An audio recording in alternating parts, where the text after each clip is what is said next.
जी अस्सलाम वालेकुम। कैफेट आज के लेक्चर का आगाज़ करते हैं। लेक्चर नंबर 4 है जी आज हमारा। आज के लेक्चर में एक तो एज़ यूजुअल हम क्विज़ कंडक्ट करेंगे, लाइव क्विज़, ताकि मुझे पता चल जाए प्रीवियस लेक्चर के कंसेप्ट्स आप ने अंडरस्टैंड कर लिए हैं या नहीं। उसके मुताबिक फिर लेक्चर को आगे लेके चलेंगे। आज जो नया कंसेप्ट हम सीखने जा रहे हैं वो है definition and elements of assurance engagement. ये कंसेप्ट सीखना है, ठीक है। लेकिन उससे पहले प्रीवियस लेक्चर में से कोई क्वेश्चन पूछना चाहते हो तो पूछ लीजिए। किसी स्टूडेंट का कोई क्वेश्चन प्रीवियस लेक्चर में से? कोई क्वेश्चन नहीं है, सब ठीक है। चलिए ठीक, चलिए क्विज़ के लिए फिर ज्वाइन कर लीजिए। दो तरीके हैं क्विज़ को ज्वाइन करने के लिए। एक है लिंक आपके व्हाट्सएप ग्रुप में शेयर कर दिया गया है, उस लिंक पे क्लिक कीजिए, ऑटोमेटिकली ज्वाइन कर लेंगे क्विज़। दूसरा तरीका ये है मैनुअली आप साइट पे जाइए menti.com और उस साइट पे जाए तो जो बॉक्स आएगा आपको उसमें आपने कोड एंटर करना है। आज के क्विज़ का कोड है 86795404। रिपीट कर रहा हूँ 86795404। ठीक है जी जी। अच्छा, ये आज हमारा लेक्चर 4 है, लेकिन क्विज चूंकि प्रीवियस लेक्चर का है तो इसीलिए क्विज ऑन लेक्चर नंबर 3 लिखा है। यानी लेक्चर नंबर 4 में जो लेक्चर नंबर 3 के कंसेप्ट डिस्कस हुए हैं उनका क्विज हो रहा है, ठीक है। इसका मतलब ये है। आगे चलते हैं जी। हाउ टू प्ले ये आपको पता ही है, कल शेयर कर दिया था ना हमने। पहले आपके सामने क्वेश्चन डिस्प्ले होगा 5 सेकंड के लिए, आपने उसको पढ़ना है, फिर उसके बाद ऑप्शंस आएंगी और आपको कुछ सेकंड्स दिए जाएंगे। 15 से लेके 30 सेकंड्स तक का टाइम होगा, उसमें आपने करेक्ट ऑप्शन को क्लिक करना है। और आपको पता है जो आपको मार्क्स क्रेडिट होते हैं वो दो चीज़ों के, नंबर 1 करेक्ट आंसर और नंबर 2 क्विक आंसर, ठीक है जी। तो स्टार्ट करते हैं। हमारा पहला क्वेश्चन ये रहा।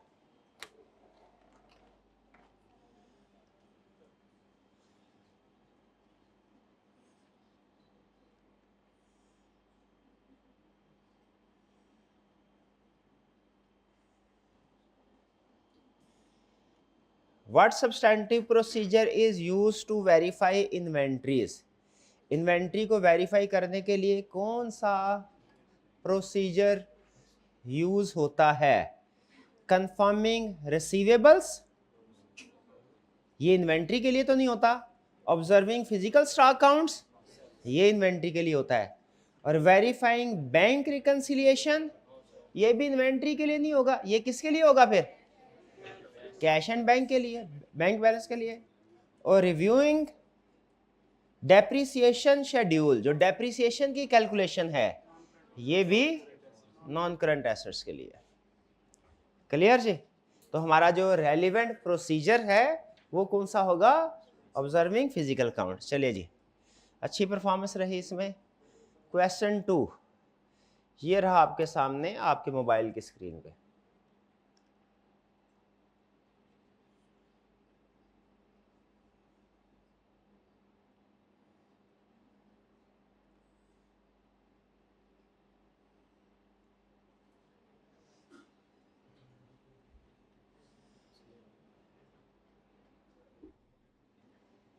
Which procedure should be performed to confirm accuracy of trade receivables? Trade receivable किसे बोलते हैं? डेटर्स को।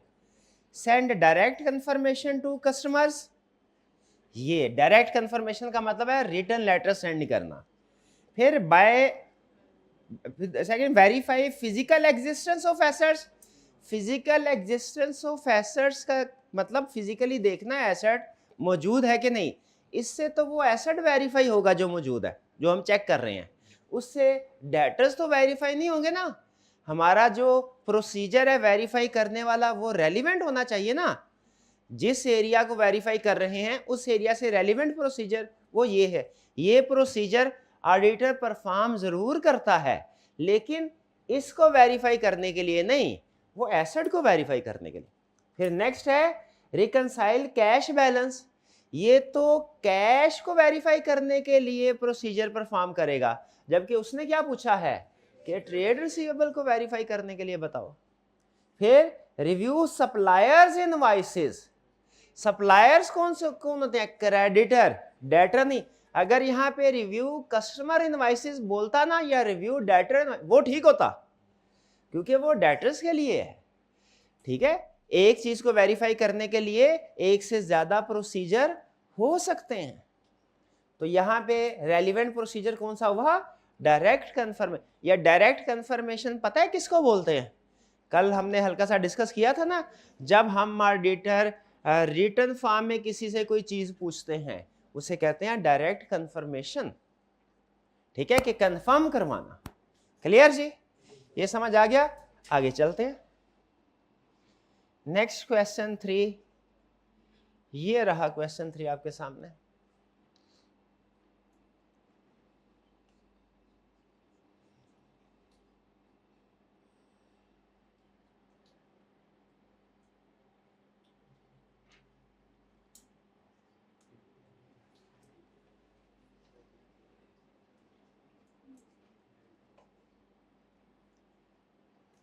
To verify the existence of bank balances, what substantive procedure is most suitable? यानी कौन सा प्रोसीजर, सब्सटेंटिव का मतलब प्रोसीजर ही है।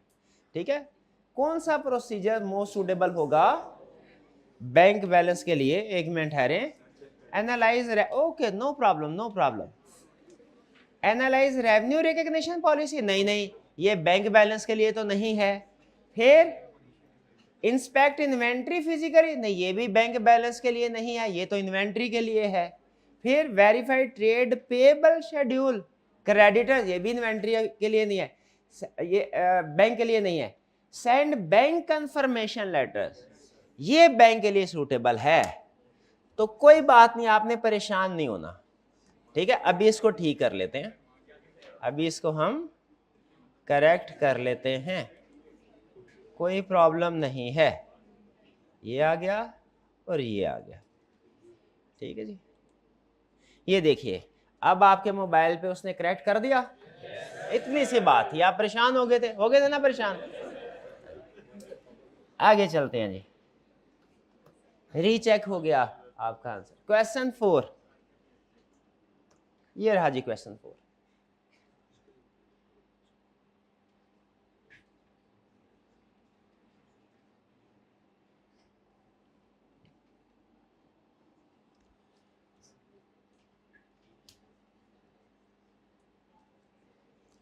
Which procedure best verifies the value of non-current asset like plant and machinery?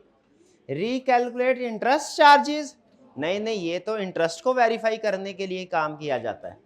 Confirm balance with third parties, नहीं, ये तो debtors या क्रेडिटर्स या बैंक को वेरीफाई करने के लिए किया जाता है procedure. Inspect asset purchase invoices, हाँ ये जो एसेट जितने में खरीदा है उसकी इनवाइस चेक करेंगे तो उससे कंफर्म होगा कि जितनी अमाउंट कैपिटलाइज की गई है वो सही है कि नहीं, ये रेलिवेंट प्रोसीजर है। और फिर ऑब्जर्व इन्वेंट्री काउंट, नहीं, ये रेलिवेंट नहीं है। ये वाला प्रोसीजर किससे रेलिवेंट है? इन्वेंट्री से। तो जो गिवन उसने हमें ऑब्जेक्टिव दिया है, मकसद, उसके लिहाज से हमारा रेलिवेंट प्रोसीजर कौन सा बना? Inspect asset purchase invoices. शाबाश, इसका मतलब है आपको वेरिफिकेशन के प्रोसीजर समझ आ गए। क्वेश्चन 5,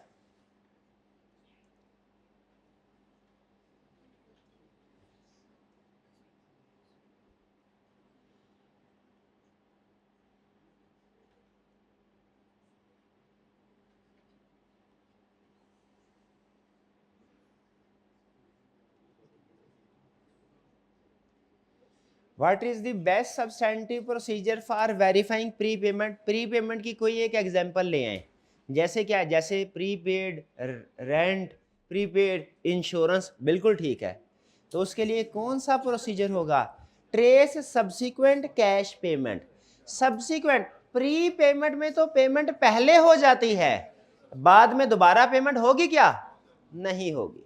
अच्छा, यहाँ पे एक चीज ध्यान में रख लीजिए, ऑडिट में जब कभी हम वर्ड सब्सीक्वेंट का बोलेंगे ना, तो इसका अमूमी मतलब ये हुआ करेगा सब्सीक्वेंट टू ईयर एंड।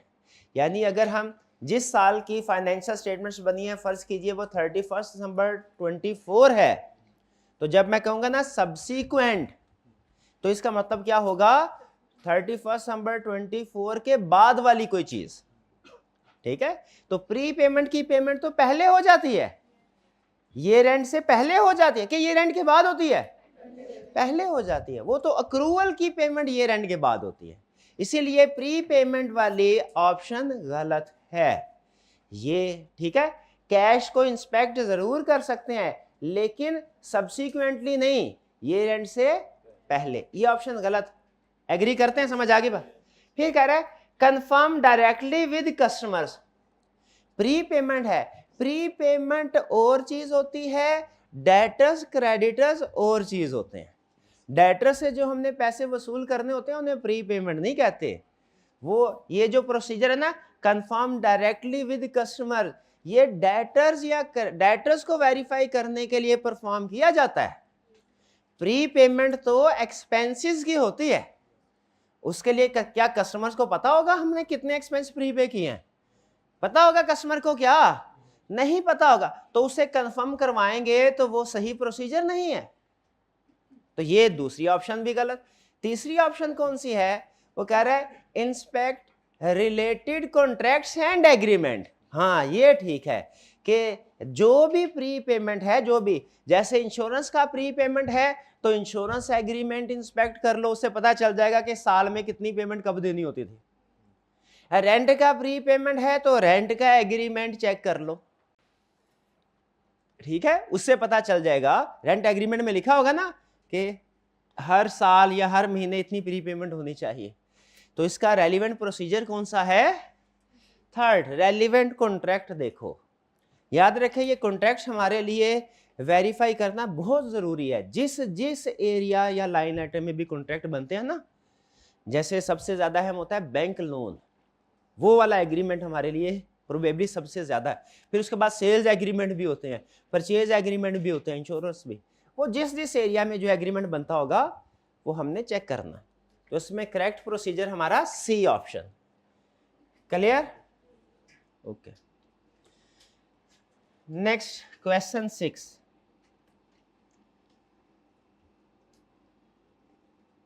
अच्छा ये मुझे बताइएगा, कैमरा में ऑप्शन नीचे पढ़ी जा रही है?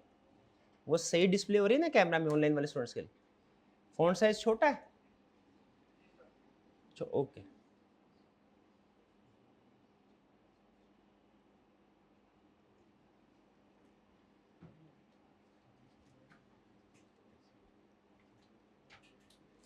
Which substantive procedure ensure the accuracy of trade payable? Trade payable क्या? creditors। कौन सा substantive procedure? Physical inspection of inventory? नहीं नहीं, ये तो इन्वेंट्री को वेरीफाई करने के लिए रेलिवेंट है। कंफर्म बैलेंस विद सप्लायर्स, हाँ ये ठीक है, सप्लायर्स के साथ। फिर review internal payroll records. Internal payroll records payables के लिए तो रेलिवेंट नहीं है, सैलरीज के लिए रेलिवेंट है। फिर verify cash receipts. Cash receipts भी ट्रेड पेबल्स के लिए नहीं है, वो तो कैश पेमेंट होता फिर ट्रेड पेबल के लिए रेलिवेंट होता। ट्रेड पेबल को हम कैश पे करते हैं कि कैश रिसीव करते हैं? पेबल। ट्रेड पेबल के लिए कैश रिसीट्स नहीं, कैश पेमेंट चेक करते हैं। तो करेक्ट ऑप्शन हमारी क्या हुई? Confirm balance with supply. इसका मतलब क्या है कंफर्म बैलेंस? रिटर्न फॉर्म में हमने अपने पेबल्स को लेटर लिखा और उनसे पूछा आपके मुताबिक क्या यही बैलेंस है, इसे कहते हैं कंफर्म करना या डायरेक्ट कंफर्मेशन। आगे चलते हैं जी, नेक्स्ट क्वेश्चन 7। ये रहा क्वेश्चन 7।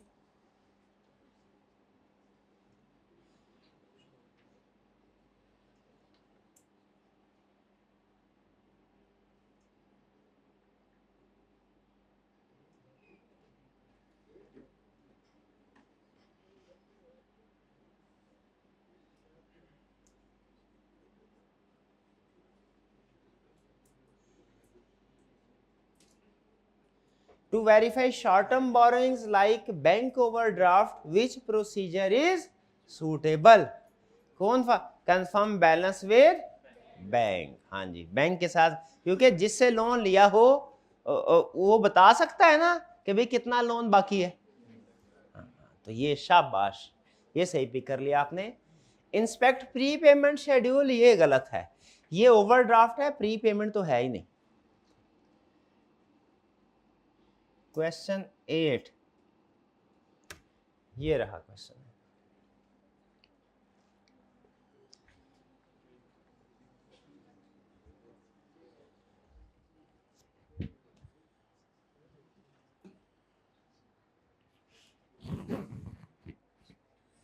जब ये क्विज चल रहा हो ना, तो आपने कैमरा को थोड़ा सा जूम कर लेना है कि मैं चाहे ना आ रहा हूँ उसमें, लेकिन वो ऑप्शन आ रहे हो, ठीक है? चले मैं व्हाट्सएप ग्रुप में बच्चों से पूछ लूँगा, ठीक है? लेकिन आपने ना जो ये वाला हिस्सा जिसमें ऑप्शन आ रही हैं और क्वेश्चन है, इसको जूम करना, मैं चाहे स्क्रीन में ना हो। जी नेक्स्ट क्वेश्चन हमारा, what is the appropriate procedure to confirm the completeness of wages and salaries expenses? इसके लिए प्रोसीजर कौन सा है? Confirm with bank balances? नहीं, बैंक को थोड़ा ही पता होगा कि क्या सैलरीज है हमारी। रिकैलकुलेट पेरोल फिगर्स, हाँ ये पेरोल फिगर रिकैलकुलेट करना, यानी जो पेरोल शीट बनी होगी जिसमें सारे एम्प्लॉइज की सैलरी कैलकुलेट होती है, उससे पता चल जाएगा। ये रेलिवेंट प्रोसीजर है। अच्छा तो फिर दूसरे क्यों गलत है? इंस्पेक्ट एसेट परचेज इनवॉइसेस, ये क्यों गलत है? क्योंकि ये एसेट को वेरीफाई करते हुए रेलिवेंट होगा, पेरोल सैलरीज एक्सपेंस को वेरीफाई करने के लिए रेलिवेंट नहीं है। फिर next procedure, verify inventory count results, ये क्यों गलत? ये तो इन्वेंट्री के लिए होगा, सैलरीज एक्सपेंस के लिए थोड़ा ही होगा। क्लियर? आगे चलते हैं। नेक्स्ट नहीं, सेकंड लास्ट क्वेश्चन ये रहा आपके सामने।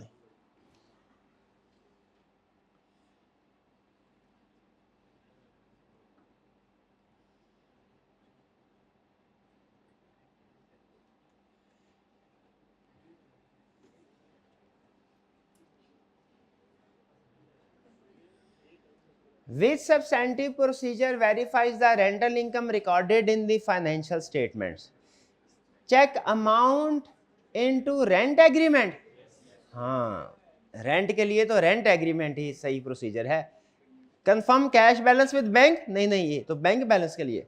फिजिकली इंस्पेक्ट रेंटल प्रॉपर्टी, नहीं, रेंटल प्रॉपर्टी को फिजिकली वेरीफाई करने से रेंट इनकम या एक्सपेंस वेरीफाई नहीं होगा। हमें थोड़ी पता चल रहा बिल्डिंग को देख के इसका रेंट कितना है, हालांकि थोड़ा बहुत अंदाजा लगाया जा सकता है कि इस जगह पे अमूमी तौर पे रेंट क्या चल रहे होते हैं, लेकिन एग्जैक्ट रेंट एक्सपेंस कितना होगा ये हमें एग्रीमेंट से पता चलेगा। रिकैलकुलेट डेप्रिसिएशन, ये तो डेप्रिसिएशन या एसेट्स को वेरीफाई करने के लिए तो रेलिवेंट है, रेंटल इनकम के लिए नहीं। रेंटल इनकम के लिए एग्रीमेंट ही रेलिवेंट प्रोसीजर है। लास्ट क्वेश्चन ये रहा आपके सामने।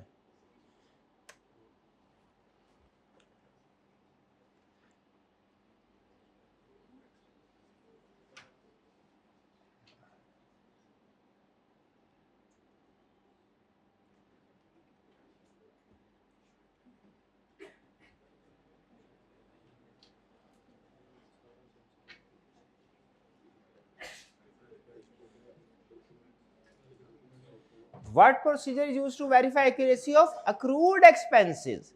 Accrued expenses सही है कि नहीं, इसके लिए क्या रेलिवेंट प्रोसीजर होगा? कंफर्मेशन टू डेटर्स, नहीं नहीं, वो तो डेटर्स को वेरीफाई करने के लिए है। एसेट यूजेज, नहीं, वो एसेट वेरीफाई करने के लिए है। वेरीफाई इन्वेंट्री रिकॉर्ड, इन्वेंट्री के लिए। Inspect supporting or related documents for accruals, ये सही प्रोसीजर है। अच्छा, एक आपको लफ्ज जो बार बार इस्तेमाल होगा ऑडिट में, वो मैंने बताया सब्सीक्वेंट। सब्सीक्वेंट का मतलब क्या होता है? ये एक और लफ्ज बार बार इस्तेमाल होगा, सपोर्टिंग डॉक्यूमेंट या रिलेटेड डॉक्यूमेंट्स। रिलेटेड डॉक्यूमेंट्स कम होगा, सपोर्टिंग डॉक्यूमेंट्स ज्यादा होगा, मतलब एक ही है। इसका मतलब ये है कि किसी भी एरिया में, जो हर एरिया में अलग अलग डॉक्यूमेंट बनती है ना, परचेज में परचेज इनवाइसेस हैं, सेल्स में सेल इनवाइसेस है, रेंट में रेंट एग्रीमेंट है, तो जब हमने इनको जनरली स्पेसिफिकली आंसर लिखना हो ना, स्पेसिफिक एग्जाम्पल के साथ, तो फिर हम ऐसे purchase invoice, cell invoice, rent agreement, ये स्पेसिफिक वर्ड बोलते हैं, इस्तेमाल करते हैं जब आंसर स्पेसिफिक करना हो। कभी कभी हमने आंसर जनरल देना होता है, कभी कभी उसमें फिर हम स्पेसिफिक वर्ड के बजाय जनरल टर्म बोल देते हैं। क्या कि स्पोर्टिंग डॉक्यूमेंट चेक करो, स्पोर्टिंग डॉक्यूमेंट चेक करो। स्पोर्टिंग डॉक्यूमेंट का मतलब है जिस भी एरिया को चेक कर रहा हूं उसकी जो जो स्पोर्टिंग डॉक्यूमेंट बन रहे हैं उस एरिया में, वो चेक कर लो। लेकिन याद रखें, स्पोर्टिंग डॉक्यूमेंट लफ्ज लिखना अच्छा नहीं समझा जाता, बेहतर नहीं है, इसकी इजाजत जरूर है, लेकिन क्या कहते हैं वो, कराहत के साथ, पसंदीदा अमल नहीं है। स्पोर्टिंग मकरूह स्पोर्टिंग डॉक्यूमेंट के बजाय, क्योंकि देखिए स्पोर्टिंग डॉक्यूमेंट से सही पता नहीं ना चलेगा कि कौन सा डॉक्यूमेंट। तो आप बाज़ औक़ात होता है एग्जाम में आपको फौरन जहन में नहीं आता, यार ये पेरोल सैलरीज एक्सपेंस में कौन सी डॉक्यूमेंट बनती थी जिसपे सारी सैलरी कैलकुलेट होती थी, उसे कहते हैं पेरोल शीट या सैलरी शीट। अगर जहन में आ जाए तो सवाल करते हुए पेरोल शीट का लफ्ज लिखना है, लेकिन अगर जहन में ना आए तो फिर जनरल जेनेरिक, वो क्या, इंस्पेक्ट स्पोर्टिंग डॉक्यूमेंट, आधे नंबर फिर भी दे देगा, ठीक है। लेकिन कोशिश करनी है हमें ये पता हो कि इस एरिया में क्या स्पोर्टिंग डॉक्यूमेंट प्रिपेयर होती है। कुछ कुछ तो मुझे खुशी हुई थी, वैसे तो मैंने सिखाना है, लेकिन मुझे खुशी हुई काउंटिंग में आप ये सीख के आए हैं कुछ, कि सेल में सेल इनवाइसेस होती हैं, और शायद गुड डिस्पैच नोट भी पढ़ा हुआ आपने, ये ले आधा तो पढ़ा है ऑडिटर। और इसी तरह परचेज में परचेज इनवाइसेस होती हैं और गुड रिसीव्ड नोट, ये बेहतरीन हो गया, बेहतरीन। क्लियर। चले अब आते हैं हम अपनी क्लास के टॉपर्स की तरफ। जी भैया प्राइज लेके आए टीए भाई, ये हैं जी हमारी क्लास के टॉपर्स।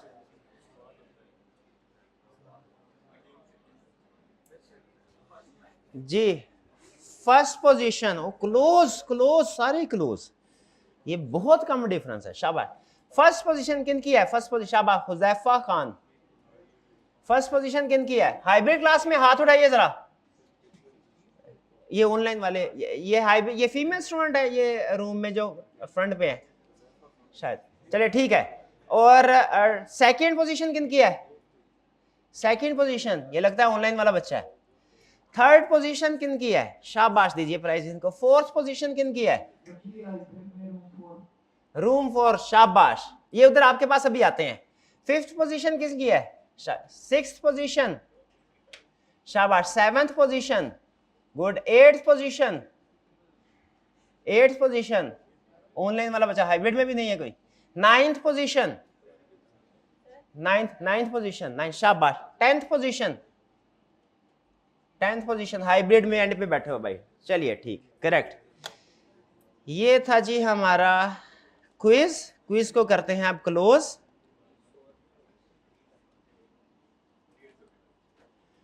और अब आते हैं होम असाइनमेंट की तरफ। कल हमने होम असाइनमेंट में एक क्वेश्चन कर लिया था रिप्रोडक्शन का, दूसरा क्वेश्चन नहीं किया था, दूसरा क्वेश्चन अब करने जा रहे हैं।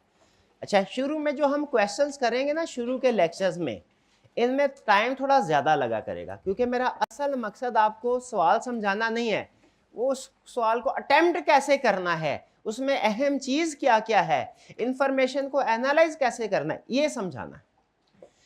तो ये क्वेश्चन है आपकी ज़िंदगी की पहली केस स्टडी ऑडिट में प्रोबेबली। इससे हम सीखेंगे कि केस स्टडी को अटेम्प्ट कैसे करना है। याद रखें, एग्जाम जब पेपर आपके सामने आएगा, क्वेश्चंस को वन बाय वन पढ़ेंगे तो आपका सबसे पहला फैसला ये होगा किसी भी क्वेश्चन को पढ़ के कि आया ये क्वेश्चन रिप्रोडक्शन का है रटे वाला, या कि ये क्वेश्चन केस स्टडी है। अब ये दो क्वेश्चन हैं आपके सामने, एक तो ये क्वेश्चन है और एक ये कल किया था, क्वेश्चन 1, क्वेश्चन 2। आप बता सकते हैं कि इनमें रिप्रोडक्शन रटे वाला क्वेश्चन कौन सा है, क्वेश्चन 1, और केस स्टडी वाला क्वेश्चन कौन सा है, क्वेश्चन नंबर 2। कैसे पता चला, ये बताना आपके लिए शायद थोड़ा मुश्किल होगा, आप कहेंगे सर देखते ही पता चल गया, लेकिन कुछ तो इंफॉर्मेशन, कुछ तो रूल होगा। तो पहला रूल ये नहीं, ये पहला रूल क्या है? पहला रूल ये है कि अमूमी तौर पे अगर 2-3 लाइंस वाला क्वेश्चन है वो अमूमी तौर पे रिप्रोडक्शन का क्वेश्चन होता है, और 2-3 पैराग्राफ वाला क्वेश्चन है वो केस स्टडी होती है। केस स्टडी को पहचानने का एक बड़ा तरीका ये है, इसको लिख लीजिए कि कैसे पहचाने रटे वाला सवाल है या केस स्टडी। 2-3 लाइंस हैं तो प्रोबेबली रिप्रोडक्शन रटे वाला सवाल, 2-3 पैराग्राफ हैं तो मतलब केस स्टडी। तो ये तो हमें 2-3 पैराग्राफ लग रहा है, ये 2-3 लाइंस हैं, रिप्रोडक्शन ये 2-3 पैराग्राफ, यानी लेंथी क्वेश्चन है। ठीक है जी, ये केस स्टडी है। रिप्रोडक्शन में याद रखिएगा आपने जो याद किया हुआ है उसको लिखना होता है, मेमोरी की बेस पे जो याद किया है वो लिखना है। और इसमें स्टूडेंट सबसे बड़ी गलती क्या करते हैं कि जो याद किया होता है एज इट इज उसको छाप देते हैं। हालांकि कोई एक कंसेप्ट है ना, आई कैप ने बाज़ औक़ात पूरा कंसेप्ट नहीं, उसमें से कोई दरमियान वाला हिस्सा पूछा होता है, कभी एंड वाला हिस्सा पूछा होता है, कभी शुरू वाला हिस्सा पूछा होता है, कभी सिर्फ हेडिंग पूछी होती है। ठीक है, लेकिन स्टूडेंट ने क्या किया होता है, जैसा याद किया होता है ना, ज़हन में छपा होता है, किताब में लिखा होता है, एज इट इज छाप देते हैं। इवन रिप्रोडक्शन के क्वेश्चन में आपने अपने आप से पूछना है तो मेमोरी बेस्ड, लिखना तो मैंने जो याद किया है वही लिखना है, लेकिन उसमें से क्या लिखना है, क्या कंप्लीट या पार्ट ऑफ द कंसेप्ट, ये डिसाइड कर लीजिएगा। इसमें अक्सर स्टूडेंट समझते हैं कि बस जो उस कंसेप्ट से रिलेटेड क्वेश्चन आ गया सारा कंसेप्ट छाप दो, हालांकि उसने उस कंसेप्ट में सिर्फ हो सकता है पार्शल उसने कंसेप्ट पूछा हो। ये इवन रिप्रोडक्शन में भी बच्चे गलती कर जाते हैं। केस स्टडी आया तो क्या करना है, सुन ले। सबसे पहले रिक्वायरमेंट आपने पढ़नी है, केस स्टडी में हमारी प्रैक्टिस होगी है कि पहले रिक्वायरमेंट पढ़ेंगे, उसके बाद क्वेश्चन पढ़ना शुरू करेंगे। ठीक है, अब ये अच्छा बाज़ औक़ात एग्जाम्पल कुछ ऐसी ज़हन में आ जाती है, एग्जाम्पल तो कंसेप्ट तो क्लियर कर देती है, लेकिन समटाइम एप्रोप्रिएट एग्जाम्पल उसको नहीं कह सकते, कोई अच्छी मिसाल नहीं है। लेकिन चूंकि हमारा अल्टीमेट ऑब्जेक्टिव कंसेप्ट समझाना होता है तो कभी कभी हम इस तरह की एग्जाम्पल क्लास में शेयर कर देते। तो इसी तरह की एक एग्जाम्पल है जो मैं इसको एप्रोप्रिएट तो नहीं समझता, लेकिन जो कंसेप्ट समझाना चाह रहा हूँ उससे रेलिवेंट है। जब मैं छोटा था, कोई आपकी उम्र का बल्कि इससे भी शायद कम उम्र का, तो टीवी देख रहा था, टीवी में कुछ क्विज होते थे, वो क्विज सवाल पूछते थे और जवाब देने पे इनाम मिलता था। अब कुछ क्विज कंपटीशन अच्छे होते हैं, कुछ अच्छे नहीं होते, वो कोई इतना अच्छा क्विज कंपटीशन नहीं था, उसमें अजीबोगरीब सवाल पूछते थे। एक पार्टिसिपेंट से कहा आपको हम एक क्लिप दिखाएंगे, आपने इस क्लिप को गौर से देखना है और उसके एंड पे एक सवाल का जवाब देना है, पूछा जाएगा। ठीक है, वो क्लिप था वो किसी गाने का, वो उन्होंने गाना दिखाया और गाने के अल्फाज सुनाए उसको, वो सुनते रहे कोई 30-35-40 सेकंड का। उसमें एक लफ्ज बार बार इस्तेमाल हो रहा था, कुछ गानों में होता है ना इसे रिपीट करते हैं। तो एंड पे उन्होंने सवाल पूछा कि बताइए इस गाने में ये लफ्ज इस क्लिप में कितनी दफा इस्तेमाल हुआ है। क्या आपके ख्याल में वो पार्टिसिपेंट आंसर दे सका होगा? नहीं दे सका होगा। लेकिन क्या होता अगर यही रिक्वायरमेंट उसे क्वेश्चन के एंड पे नहीं स्टार्ट में बता दी जाती, फिर उसे कहा जाता क्लिप देखो और बताओ एंड में ये लफ्ज कितनी दफा इस्तेमाल है, बताइए, क्या सही आंसर दे देता? बिल्कुल उस सूरत में। इसीलिए याद रखें, अगर किसी भी केस स्टडी को पहले इंफॉर्मेशन पढ़ेंगे ना, बाद में रिक्वायरमेंट, तो जब इंफॉर्मेशन पढ़े होंगे आपका माइंड को नहीं पता एंड में क्या पूछने जा रहा है, वो ओपन है, वो फोकस नहीं है, वो इंफॉर्मेशन का बहुत सी तरह का एनालिसिस कर रहा होगा। लेकिन हमने क्या करना है, हमने तो उस सिचुएशन का आंसर देना है रिक्वायरमेंट के मुताबिक। तो इसीलिए याद रखें, हर केस स्टडी में आदत बना लें, पहले आपने रिक्वायरमेंट को पढ़ना है ताकि आपके माइंड को पता चल जाए कि वो पूछना क्या चाह रहा है। इंफॉर्मेशन का इस रिक्वायरमेंट के मुताबिक एनालिसिस करें। इस रिक्वायरमेंट को जहन में रखते हुए जो रेलिवेंट इंफॉर्मेशन है उसको काउंट करते जाएं और जो इररेलेवेंट इंफॉर्मेशन है उसको इग्नोर करते जाएं। फिर से बताइए, अगर हम रिक्वायरमेंट पहले ना पढ़े, डायरेक्ट क्वेश्चन स्टेटमेंट पढ़ना शुरू कर दे केस स्टडी को, क्या हमारा माइंड रेलिवेंट और इररेलेवेंट इंफॉर्मेशन को अलग अलग कर सकेगा? नहीं कर सके। लेकिन अगर पहले रिक्वायरमेंट पढ़ लें फिर कर लेगा। इसीलिए आदत बना ले क्या कि सबसे पहले केस स्टडी में रिक्वायरमेंट पढ़ लें। ठीक है? अच्छा, अब रिक्वायरमेंट में भी आगे ट्विस्ट आएगा, वो मैं अभी नहीं बता रहा, स्टेप बाय स्टेप लेके चलना है ना, सारी चीजें एक ही लेक्चर में थोड़ी बता देनी। यहां पे रिक्वायर्ड में क्या कह रहा है? Explain which factor would suggest that new health food should have an audit and which factor would suggest that an audit is not required. अच्छा मुझे बताइए, डॉक्टर बैठे, मरीज आ गया, मरीज आके कहने लगा डॉक्टर साहब मेरे दिमाग का ऑपरेशन कर दे, सर्जरी कर दे। क्या डॉक्टर को फौरी तौर पे सर्जरी कर देनी चाहिए? कि उसे देखना चाहिए कि मेरे क्लाइंट को ये सर्विस चाहिए भी कि नहीं, जरूरी है भी कि नहीं? अच्छा प्रोफेशनल क्या करेगा? इवैल्यूएट करेगा ना। याद रखिए, समटाइम हमारे क्लाइंट से इतने वेल इन्फॉर्म्ड, वेल एजुकेटेड नहीं होते कि उन्हें ये पता होने क्या चाहिए। जैसे बच्चा होता है ना, उसे थोड़ी पता है कि उसे क्या चाहिए।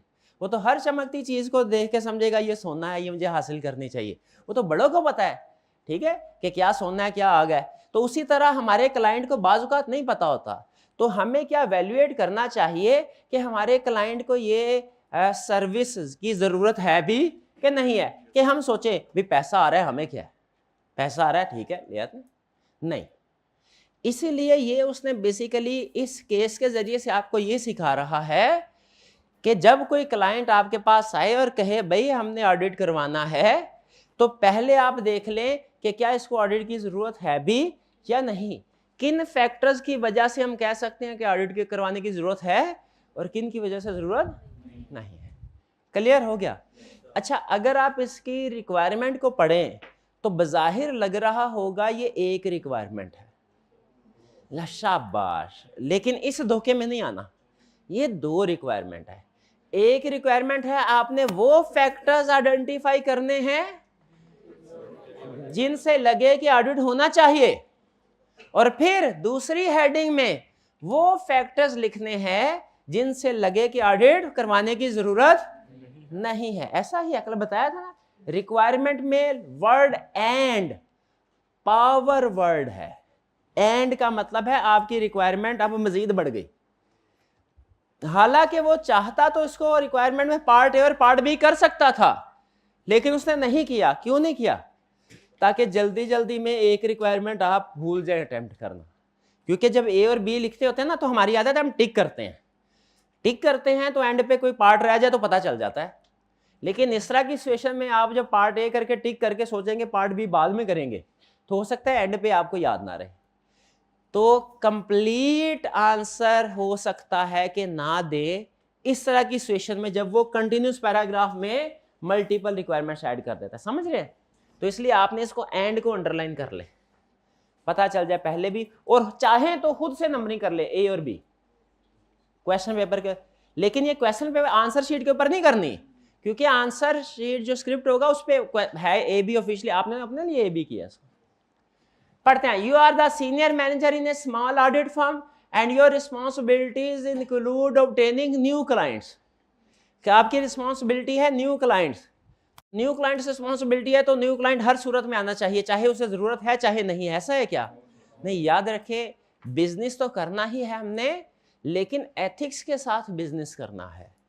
बिजनेस हमारे ऊपर, चार्टर्ड अकाउंटेंट्स के ऊपर कोड ऑफ एथिक्स अप्लाई होते हैं, अखलाकियात अप्लाई होती हैं कोई, वो हमने फॉलो करने हैं। ठीक है? तो अखलाकियात का तकाजा ये है कि हमारे क्लाइंट को जिस चीज की जरूरत है उसे बताएं, और जिसकी जरूरत नहीं है वो भी बताएं।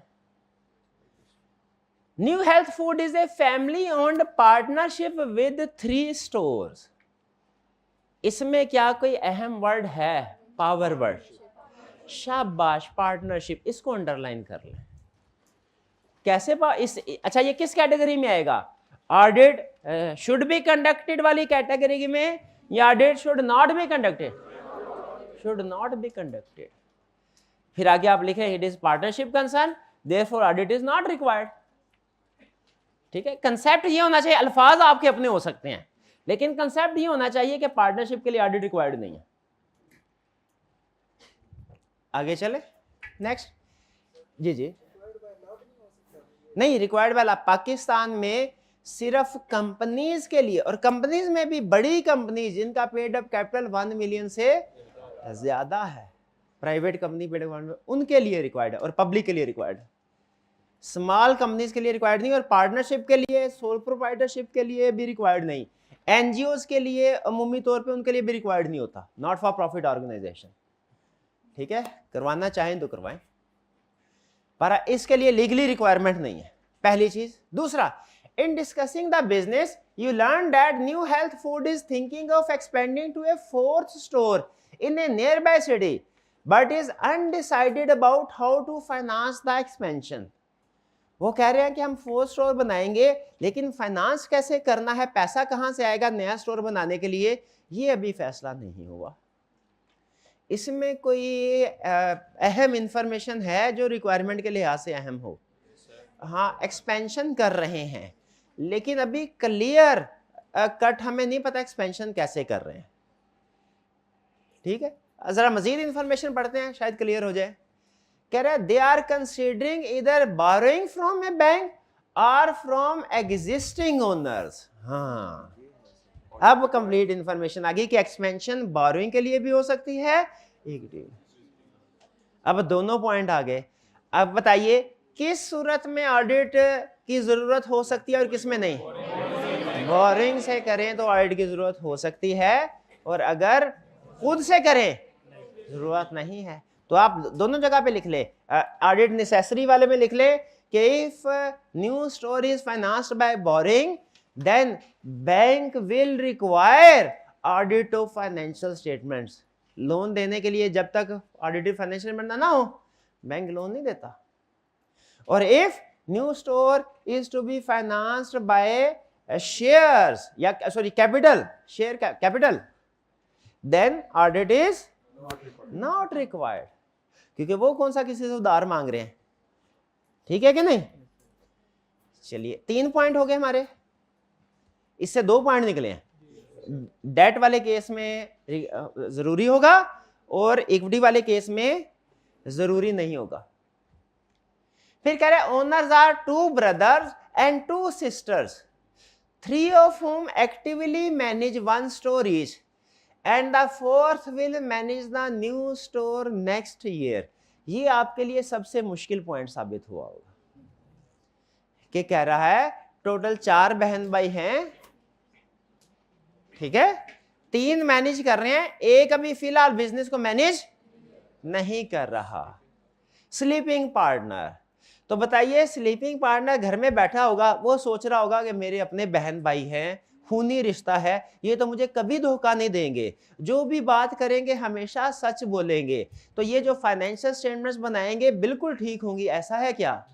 ऐसा नहीं है। ये तो फिर भाई हैं, वो तो आप शायद अखबारों में खबरें पढ़ते होंगे, वालिदैन को घर से निकाल देते हैं लोग। ऐसे लोग भी दुनिया में मौजूद होते हैं, सारे नहीं होते, इक्का दुक्का होते हैं, कोई हजारों लाखों में कोई एक आधा ऐसा बदकिस्मत होगा कि वालिदैन को घर से निकाल। लेकिन खबरें सुनते हैं कभी कभार, पढ़ने को इस तरह के मिलते हैं। तो जब वहां पे हो सकता है तो बहन भाई नहीं कर सकते एक दूसरे के साथ? बिल्कुल कर सकते हैं। बल्कि आपने शायद ये भी अखबार में पढ़ा हो, बहन भाई में झगड़ा हो गया प्रॉपर्टी को लेके। तो ये जो पैसा होता है ना, जहां पे फाइनेंस इन्वॉल्व होता है, ये इम्तिहान होता है भैया।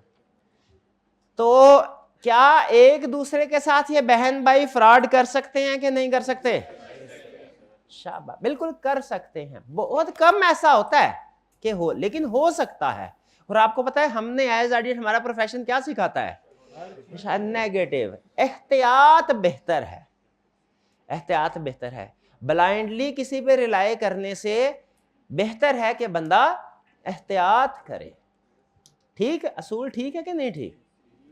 ओके, चलिए। तो इसमें स्लीपिंग पार्टनर को शक होगा कि जो फाइनेंशियल स्टेटमेंट उसको दी जा रही है वो सही प्रॉफिट शो करवा रही है कि नहीं करवा रही। तो उस शक को दूर करने के लिए ऑडिट होना चाहिए कि नहीं होना चाहिए? होना चाहिए। ये है हमारी पहली केस स्टडी। हाँ, रिक्वायर्ड नहीं है। देखिए हम उसे दोनों इंफॉर्मेशन दोनों तरह से एनालाइज कर रहे हैं।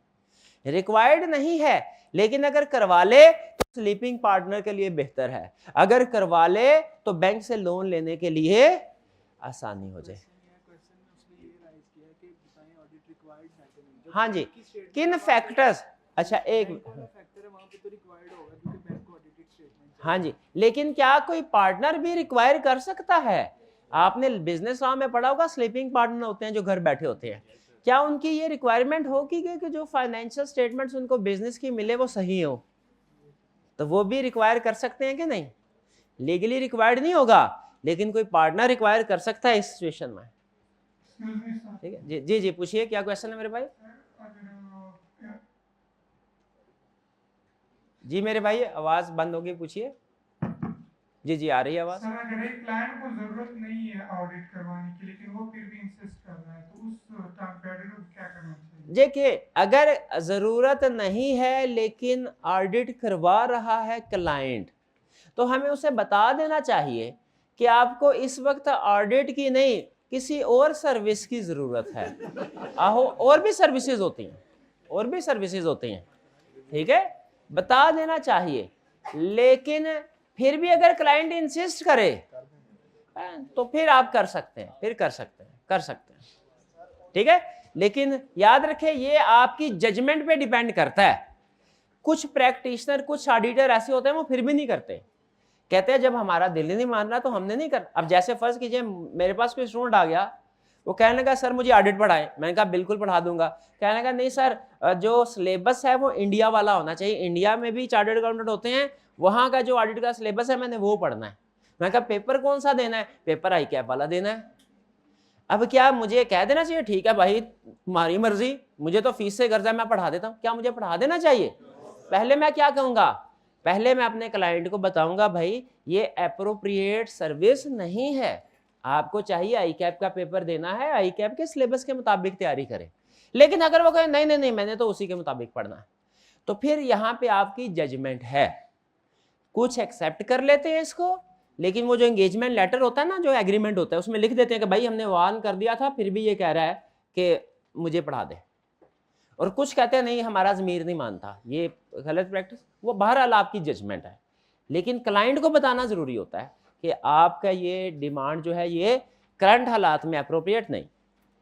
अच्छा आप सुने, केस स्टडी कर लिया आपने, सबसे अहम असूल केस स्टडी अटेम्प्ट करने का बता रहा हूँ।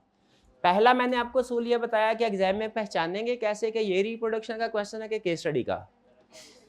हाँ, पैराग्राफ की लेंथ से पता चल जाता है, और भी इंफॉर्मेशन होती है उसमें। मुमी कैरेक्टर्स आते हैं, केस स्टडी में मुमी कैरेक्टर्स आते हैं, नाम आते हैं। और रिप्रोडक्शन के क्वेश्चन में अमूमी तौर पे बोल रहा हूँ, कैरेक्टर्स नहीं होते। जैसे इसमें कैरेक्टर्स है ना, 2 ब्रदर 2 सिस्टर्स, ठीक है, और पिछले वाले क्वेश्चन में कैरेक्टर कोई नहीं था। तो कैरेक्टर के आ जाने से भी हमें अंदाजा लेंथ ऑफ द केस से और कैरेक्टर्स। अच्छा अब असूल सुन लें। एक स्टूडेंट कहने लगा, आपने बताना है स्टूडेंट की अप्रोच सही है कि गलत है। कहने लगा सर ये कह रहा है बताइए कौन से फैक्टर्स हैं जो ये कहने ऑडिट होना चाहिए और कौन से फैक्टर जो कहते हैं ऑडिट नहीं होना चाहिए। तो जब हम लिखें ना किन फैक्टर्स की वजह से कि ऑडिट होना चाहिए, हमें जितने भी एडवांटेजेस पड़े हैं सारे के सारे इसमें फिट कर देते हैं। भाई वो सारे एडवांटेजेस ही हैं ना, और वो सारे एडवांटेजेस हमें बताते हैं कि ऑडिट होना चाहिए। क्या वो जितने भी हमने एडवांटेजेस पढ़े हैं वो सारे के सारे यहाँ पे factor which suggest that health food should have an audit, इसमें लिख देने चाहिए कि नहीं? कितने स्टूडेंट्स का ख्याल है सारे लिख देने चाहिए, सारे एडवांटेज लिख दे? शाबाश, हाथ उठाइए जरा पता चले। कितनों का ख्याल है नहीं लिखने चाहिए? शाबाश, नहीं सारे नहीं लिखने चाहिए, जवाब ठीक है आपका। रीजन क्या है? इसमें केस स्टडी का असूल है कि आपने क्वेश्चन केस स्टडी की गिवन इंफॉर्मेशन से बाहर नहीं जाना, ये असूल लिख दे, लिख ले। केस स्टडी को अटेम्प्ट करने का असूल, अटेम्प्ट करने का असूल गिवन इंफॉर्मेशन से बाहर नहीं जाना।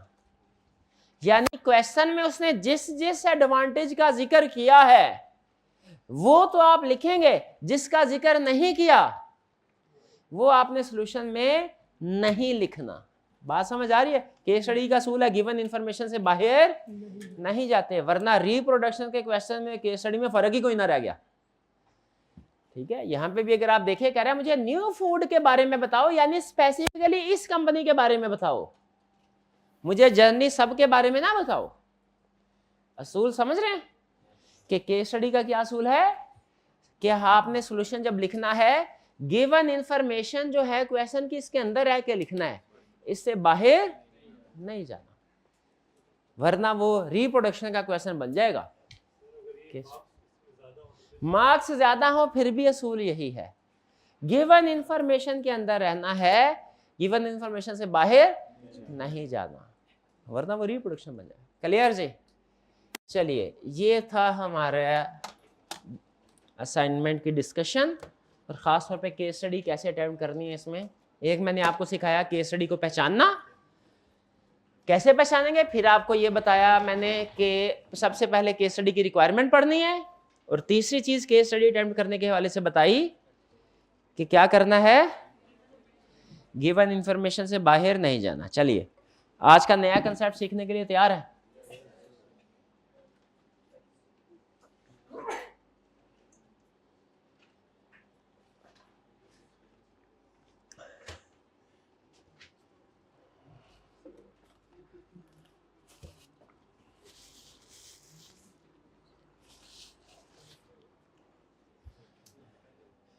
सिर्फ छोटा सा कंसेप्ट आज हमने स्टडी करना है, लेकिन इसकी एग्जाम्पल्स ज्यादा डिस्कस करेंगे हम, और एंड पे प्रोसेस भी, ये मैं अपने लिए लिख रहा हूं, आपके लिए नहीं है, मैं भूल ना जाऊं।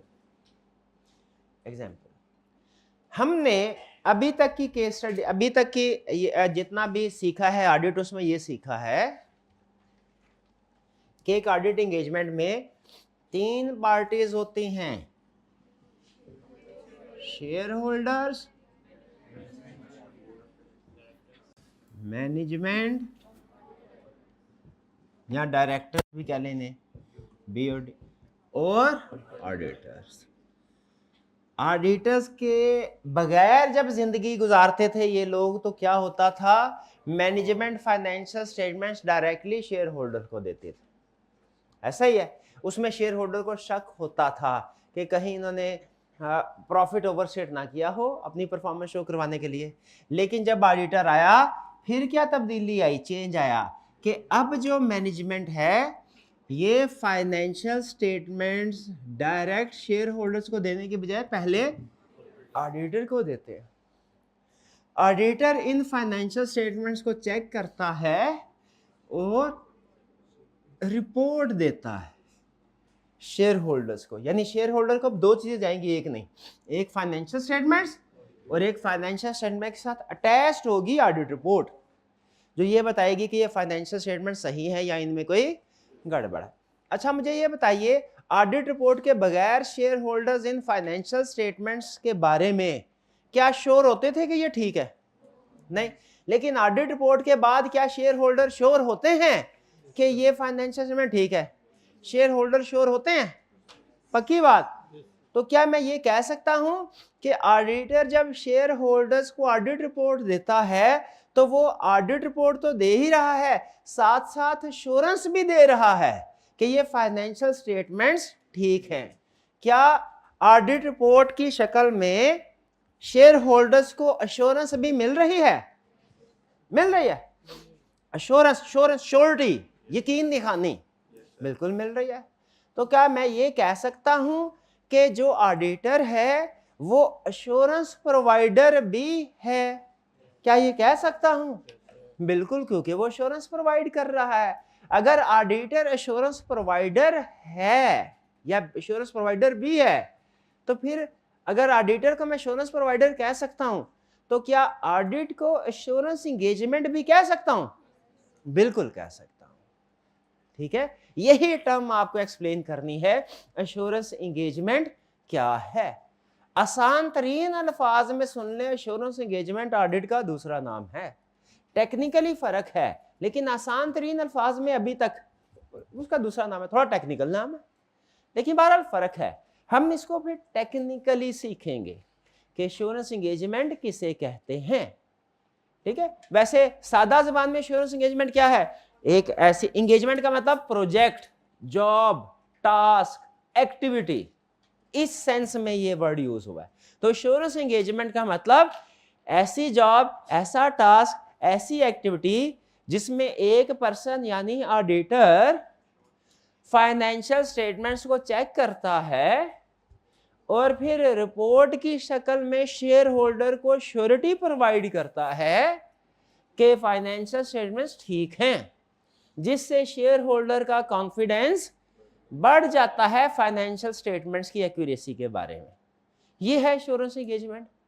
थोड़े से मुश्किल अल्फाज में है, लेकिन अगर आप इसको सिंप्लीफाई करें तो इसका मतलब यही निकलेगा कि एश्योरेंस एंगेजमेंट में ऑडिटर फाइनेंशियल स्टेटमेंट्स वेरीफाई करता है और शेयर होल्डर को रिपोर्ट देता है, ऐसा ही है। तो आइए सर एश्योरेंस एंगेजमेंट को हम थोड़े टेक्निकल वर्ड्स में सीखते हैं, क्योंकि अगर कोई हमसे ज़बानी कलामी पूछे एश्योरेंस एंगेजमेंट क्या है, हम कहेंगे verification of financial statement. Assurance engagement क्या है? वेरिफिकेशन।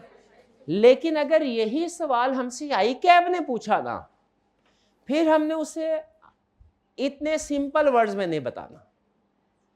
ठीक है, याद रखिएगा, समझने समझाने वाले कंसेप्ट जो होता है ना, उसमें समझने समझाने वाले अल्फाज कुछ और होते हैं और एग्जाम में लिखने वाले अल्फाज कुछ और होते हैं। ठीक है, जो क्लास में अमूमी तौर पे अल्फाज बोले जाते हैं वो समझने समझाने वाले होते हैं, और जो नोट्स में या बुक्स में लिखे होते हैं वो होते हैं जो आपने याद करके एग्जाम में लिखने हैं।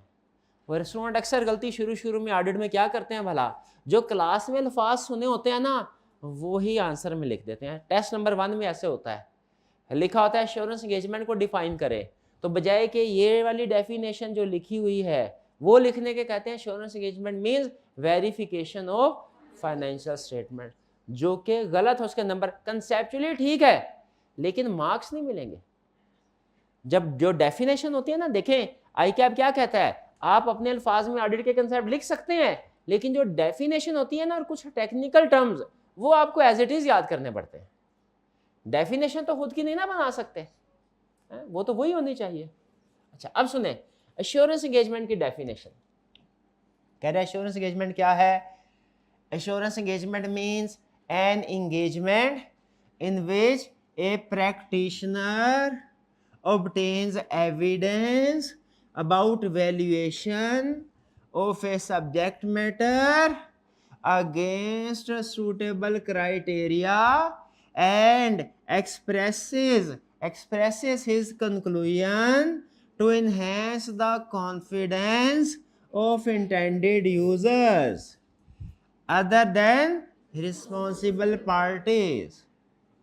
ठीक है, assurance engagement means engagement in which practitioner obtains evidence about valuation of a subject matter against suitable criteria and expresses his conclusion to enhance the confidence of intended user other than responsible parties। आया समझ? तो मैं समझाया ही नहीं अभी, तो मैंने सिर्फ पढ़ाया है। पढ़ाया भी सिर्फ इस वजह से है ताकि इन टर्म्स के साथ आप कंफर्टेबल हो जाए। ठीक है, ये कंप्लीट एक पैराग्राफ है जिसमें कुछ ऐसे अल्फाज इस्तेमाल किए गए हैं जो हमारी समझ से बाहर हैं। तो इनको समझने के लिए हम गोरों का असूल अपनाते हैं। गोरों का असूल क्या है? मुश्किल चीज हो, डिवाइड एंड रूल। डिवाइड बड़ा कंसेप्ट है, इसको छोटे हिस्सों में डिवाइड करो, हर टर्म जो अलग अलग करके उसको समझो। जब अलग अलग टर्म समझ आ जाए जो मुश्किल वाली हैं, तो फिर उसके बाद दोबारा डेफिनेशन इकट्ठे टर्म को जोड़ के पढ़ना समझ आ जाएगी इंशाल्लाह। भाई ठीक है ये अप्रोच। तो हमने इसी डेफिनेशन में से इसके 5 हिस्से किए। एश्योरेंस एंगेजमेंट की डेफिनेशन के क्या किए? 5। इसे कहते हैं 5 elements of assurance engagement. 5 elements of assurance engagement.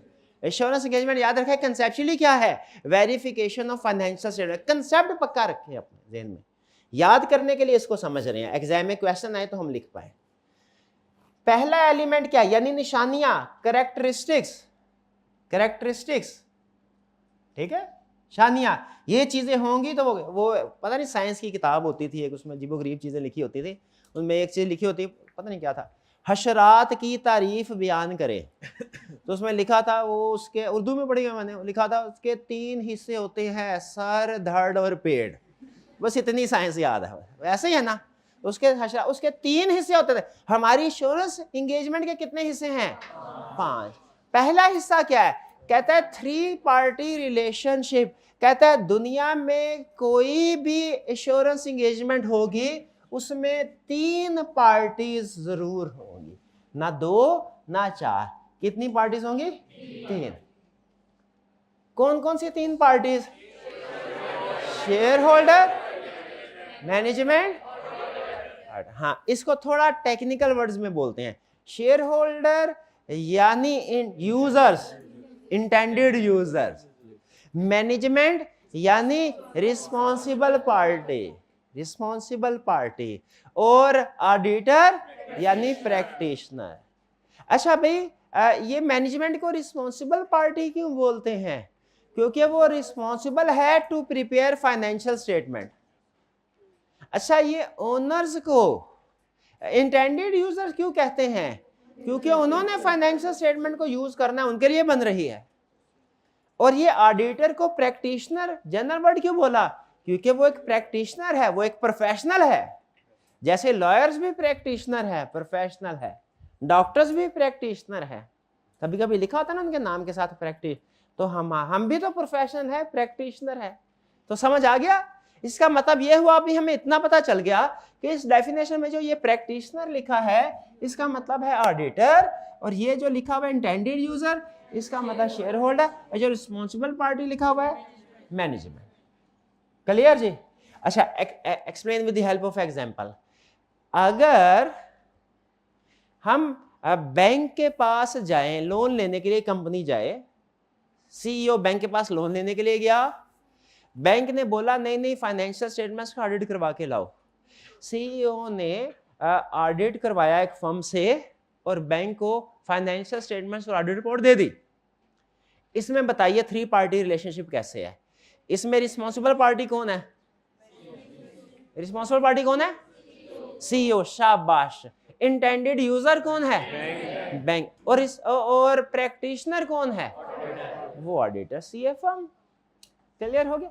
तो हमेशा इंश्योरेंस एंगेजमेंट में 3 एलिमेंट्स होंगे। अगर 2 हैं तो इसका मतलब वो इंश्योरेंस एंगेजमेंट नहीं है। ठीक है, तो टॉपिक थोड़ा कॉम्प्लेक्स हो जाएगा, वरना मैं आपको बताता। बाज औकात कंपनीज ने किसी इंटरनल ऑडिटर को अपना एम्प्लॉय रख लेते हैं, किसी ऑडिटर को, चार्टर्ड अकाउंटेंट को एम्प्लॉय रख लेते हैं, एम्प्लॉय रख लेते हैं, तुम चेकिंग करो। वो फिर इंटरनल ऑडिटर कहलाता है। आपने शायद किसी स्टूडेंट ने टर्म सुनी है। वो 3 पार्टी नहीं होता, वो फिर तो वो कंपनी का हिस्सा बन जाता है। तो एश्योरेंस एंगेजमेंट में कितने एलिमेंट्स होने चाहिए? 3 समझ आ गए? ओके। कौन कौन से? प्रैक्टिशनर,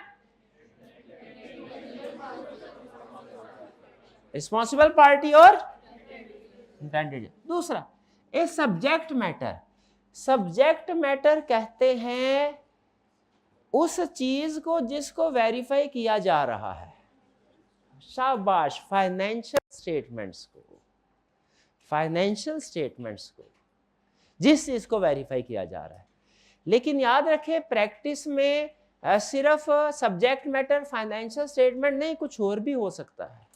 जैसे फाइनेंशियल स्टेटमेंट कहते हैं पास्ट वाली फाइनेंशियल स्टेटमेंट।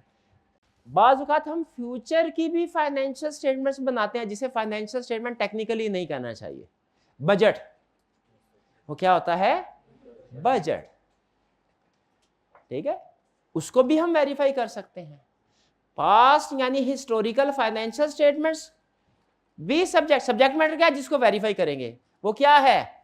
वो पास्ट की इंफॉर्मेशन भी हो सकती है हिस्टोरिक, वो फ्यूचर की फाइनेंशियल इंफॉर्मेशन भी हो सकती है जैसे बजट, और इवन वो बाज़ औक़ात नॉन फाइनेंशियल इंफॉर्मेशन भी हो सकती है। आपके सिलेबस में सब्जेक्ट मैटर हमेशा क्या होगा? फाइनेंशियल, वो आपसे हमेशा पूरे सिलेबस में यही पूछेगा कि जो पिछला साल गुजर गया उसकी फाइनेंशियल स्टेटमेंट बनी है, इसको कैसे वेरीफाई करोगे। सीफैप लेवल पे जाएंगे वो आपसे ये भी पूछेगा फ्यूचर की फाइनेंशियल स्टेटमेंट्स बनाई हैं आइंदा आने वाले साल की, इसको वेरीफाई करो। अब आप परेशान, ये कैसे वेरीफाई कर सकते हैं, ये तो भी हुई नहीं ट्रांजैक्शन। और ये भी चलें छोटी एग्जांपल है, अगली एग्जांपल सुनिए, नॉन फाइनेंशियल इंफॉर्मेशन को भी वेरीफाई कर सकते हैं। फर्ज कीजिए भाईजान ने कहा सर मैं बहुत मेहनती स्टूडेंट हूं, ये स्टेटमेंट दी, क्या गौर से सुने, क्या इस स्टेटमेंट को भी वेरीफाई किया जा सकता है? इसका जवाब है यस, हालांकि इसमें कोई नंबर नहीं है। तो याद रखिए फाइनेंशियल सब्जेक्ट मैटर क्या चीज, जिसको वो इंफॉर्मेशन जिसको वेरीफाई करना है, वो फाइनेंशियल भी हो सकती है, वो नॉन फाइनेंशियल भी हो सकती है, वो पास्ट की भी हो सकती है, फ्यूचर की भी हो सकती है, लेकिन आपके सिलेबस की हद तक वो हमेशा फाइनेंशियल होगी और फाइनेंशियल में भी हमेशा पास्ट की होगी। उसे कहते हैं हिस्टोरिकल फाइनेंशियल स्टेटमेंट। तो सब्जेक्ट मैटर समझ आ गया क्या? यही तो वो चीज है जिसको वेरीफाई करना है, ठीक है। हमारे केस में हमेशा ये फाइनेंशियल स्टेटमेंट मतलब financial statement. Suitable criteria, criteria किसे कहते हैं? क्राइटेरिया होता है रूल्स, फाइनेंशियल फ्रेमवर्क भी बोलते हैं इसको। क्राइटेरिया मतलब रूल्स या फ्रेमवर्क जिसके मुताबिक फाइनेंशियल स्टेटमेंट्स बनती हैं। क्या आपको पता है फाइनेंशियल स्टेटमेंट्स किस बेसिस पे बनती है? फाइनेंशियल स्टेटमेंट्स को प्रिपेयर करने के लिए कौन से रूल्स फॉलो किए जाते हैं? IFRS, ये चीज। लेकिन क्या आपको ये पता है कि दुनिया में सिर्फ फाइनेंशियल स्टेटमेंट बनाने के लिए एक ही क्राइटेरिया नहीं है, और भी क्राइटेरिया हैं। जैसे अगर आपने टैक्स पढ़ा हुआ है कैफ 2 तो आपको पता होगा कि टैक्स के रूल्स के मुताबिक भी प्रॉफिट कैलकुलेट होता है, और वो रूल्स बाज़ औक़ात IFRS से डिफरेंट होते हैं। और शायद आपने पढ़ा हो कि एक और फ्रेमवर्क होता है कैश बेसिस अकाउंटिंग, जिसमें कैश रिसीव्ड और कैश पेड की बेस पे इनकम एक्सपेंस रिकॉर्ड होते हैं। तो अभी तक के आपने नॉलेज की बेस पे 3 तरह के रूल्स हैं जिनमें मुताबिक फाइनेंशियल स्टेटमेंट प्रिपेयर की जा सकती हैं। एक IFRS, एक टैक्स बेसिस, एक कैश, और भी है। USA दुनिया की बड़ी इकोनॉमी है, उसमें IFRS फॉलो नहीं होते, उनका अपना फ्रेमवर्क है, उसे कहते हैं US GAAP, generally accepted accounting principles. ये भी है, और भी फ्रेमवर्क है, लेकिन कैफ की हद तक इतने काफी है। फिर सुनने कंसेप्ट क्या है, क्राइटेरिया क्या है? क्राइटेरिया किसे कहते हैं? वो रूल जिसके मुताबिक फाइनेंशियल स्टेटमेंट्स प्रिपेयर होंगी। दुनिया में क्या एक ही रूल है? नहीं, बहुत से रूल्स हैं, जैसे IFRS, cash basis, tax basis, US GAAP। अच्छा, अब जब मैंने फाइनेंशियल स्टेटमेंट्स यानी सब्जेक्ट मैटर प्रिपेयर करना है, फर्ज करें मैं CEO हूं, मुझे कोई क्राइटेरिया सेलेक्ट करना है, कोई एक के चारों के मुताबिक ही बना सकता हूं, एक ही क्राइटेरिया। तो मैं क्राइटेरिया कैसे सेलेक्ट करूं? ऐसे अक्कड़ बक्कड़ बम्बे वो 80 90 पूरा 100, ये आ गया हमारा US GAAP के मुताबिक फाइनेंशियल क्राइटेरिया तो है, क्या ये क्राइटेरिया सूटेबल है? नहीं। SECP मुझे एक लगाएगा, वो कहेगा भाई पाकिस्तान में बैठे हो, पाकिस्तान में क्राइटेरिया जो सूटेबल है वो IFRS है। USA में जाओगे ना, फिर उधर US GAAP लगाना, वो उधर सूटेबल है, इधर नहीं। तो याद रखें क्राइटेरिया क्या है, ये हमें समझ आ गया। चूंकि क्राइटेरिया बहुत से हैं, इसलिए हमारी जिम्मेदारी है क्या? क्राइटेरिया भी हो और वो, आप पता चल गया साथ में सूटेबल का लफ्ज क्यों लिखा है। डन जी। 3 party relationship okay, subject matter okay, suitable criteria okay. Example समझ आ गई इसकी। एविडेंस का मतलब क्या है? अच्छा, आपने मुझे बताना इस एग्जांपल में क्या प्रॉब्लम है। CEO मेरे पास आया, सर हमारी फाइनेंशियल स्टेटमेंट सब्जेक्ट मैटर है, इसका ये क्राइटेरिया है, क्राइटेरिया भी सूटेबल है, आप ऑडिट कर दीजिए। मैंने कहा बिल्कुल वही करने के लिए तो बैठा हूं। उसने पूछा सर आपके ऑडिट रिपोर्ट जो आप हमें देंगे उसकी बेसिस क्या होंगी? तो मैंने कहा उसकी बेसिस होंगी एक ब्रीफ केस जिसमें नोट ही नोट भरे हों, वो ब्रीफ केस मुझे दीजिए और ये रिपोर्ट साइन करके मैं आपको देता हूं। मुझे बताइए क्या ऑडिट रिपोर्ट की ये बेसिस ठीक हैं? नहीं, ठीक नहीं है। ऑडिट रिपोर्ट की बेसिस फीस नहीं होनी चाहिए, क्या होना चाहिए? एविडेंस। एविडेंस किसे कहते हैं? एविडेंस उस इंफॉर्मेशन को कहते हैं जो हमने फाइनेंशियल स्टेटमेंट की वेरिफिकेशन करते हुए हासिल की है, और उस इंफॉर्मेशन की बेस पे हम ऑडिट रिपोर्ट देंगे। इस इंफॉर्मेशन की बेस पे हम ऑडिट रिपोर्ट में ओपिनियन कंक्लूजन लिखेंगे कि वो ठीक है कि गलत।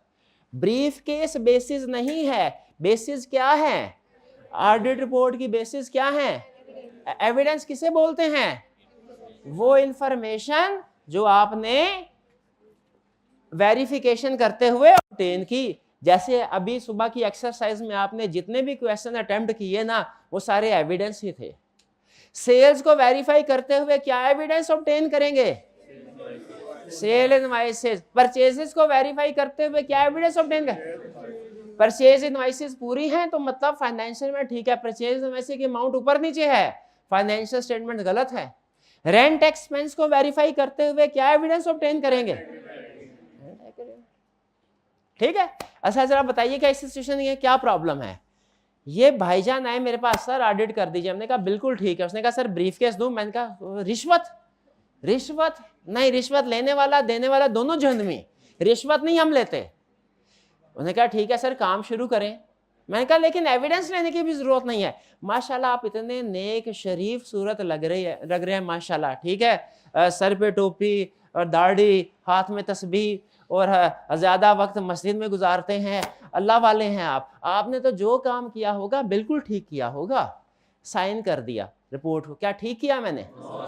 नहीं ठीक किया। याद रखें ये सारी बातें अपनी जगह पे दुरुस्त, लेकिन हमारा प्रोफेशन क्या कहता है कि हमने एविडेंस के बगैर फैसला नहीं करना। याद रख, क्या कभी ऐसा हुआ कि किसी जज ने किसी मुलजिम की शक्ल ही देखते हुए कह दिया भाई शक्ल से करप्ट लगता है, लगा दो इसको फांसी? नहीं कहते। वो फैसला किस बेस पे देते हैं?